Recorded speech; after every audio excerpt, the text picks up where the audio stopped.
ନୂତନ ବର୍ଷ ପାଇଁ ଆମେ ପୂର୍ବରୁ 2026 ମେଷ ରାଶି କେମିତି କଟିବ ଏ ବିଷୟରେ ଆଲୋଚନା କରୁଥିଲେ।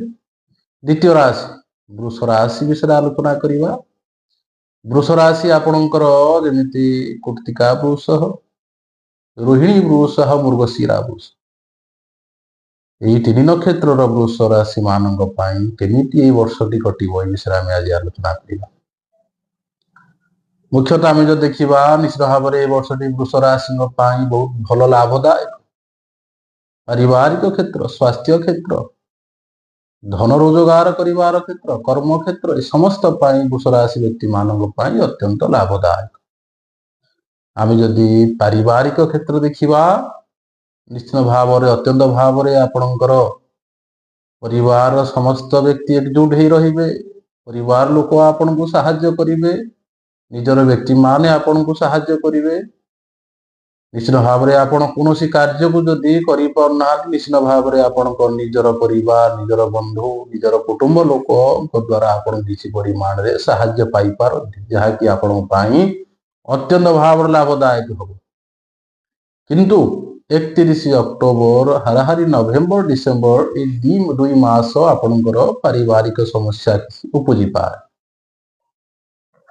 ମୁଖ୍ୟତଃ ଭାବରେ ଆମେ ଯଦି ଦେଖିବା ସ୍ୱାସ୍ଥ୍ୟ ନେଇକରି, ସ୍ୱାସ୍ଥ୍ୟ ବି ଆପଣଙ୍କ ପାଇଁ ଲାଭଦାୟକ ହେବ। କୌଣସି ପ୍ରକାର ସ୍ୱାସ୍ଥ୍ୟ ଜନିତ ଅସୁବିଧା ହେବ ନାହିଁ। କିନ୍ତୁ ଆପଣଙ୍କର କିଛି ସଂକ୍ରମଣ ରୋଗ କିଛି ହେଇପାରେ, ଯୋଉଟା କି ନିଶ୍ଚିତ ଭାବରେ ଆପଣ ତା ପାଇଁ ଦାୟିତ୍ୱବାନ ହେବେ।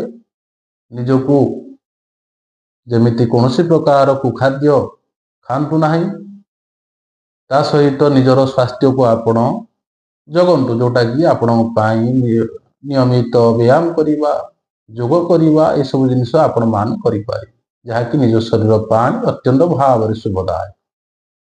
ତାପରେ ଆମେ ଯଦି ଦେଖିବା ଶୁକ୍ର ବୃଷ ରାଶି ବ୍ୟକ୍ତି ମାନଙ୍କ ପାଇଁ ଶୁକ୍ରଙ୍କ ସ୍ଥିତି ଅନୁସାରେ, ବୃଷର ଅଧିପତି ବି ଶୁକ୍ର ମହାଗ୍ରହ, ତାଙ୍କ ସ୍ଥିତି ଅନୁସାରେ ଆପଣଙ୍କର ନିଶ୍ଚିତ ଭାବରେ ଯଦି ପ୍ରେମ ଜନିତ ବା କୌଣସି ସମସ୍ୟା ରହିଛି, ବିବାହ ଜନିତ ସମସ୍ୟା ରହିଛି, ଏ ବର୍ଷଟି ବି ଆପଣଙ୍କ ପାଇଁ ଅତ୍ୟନ୍ତ ଭାବରେ ଲାଭଦାୟକ ହେବ। କୌଣସି ପ୍ରକାର ଅସୁବିଧା ହେବ ନାହିଁ।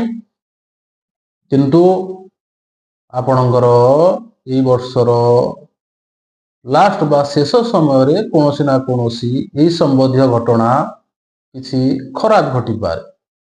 କିନ୍ତୁ ଯାହା ବି ହେଲେ ମୋଟାମୋଟି ଭାବରେ ବା ଆମେ ଯଦି ଦେଖିବା ପ୍ରେମ ସମ୍ପର୍କ ନେଇ ବା ପ୍ରେମ ବିବାହ ନେଇ କୌଣସି ପ୍ରକାର ଅସୁବିଧା ନାହିଁ, ଆପଣ ଆଗକୁ ଯାଇପାରିବେ।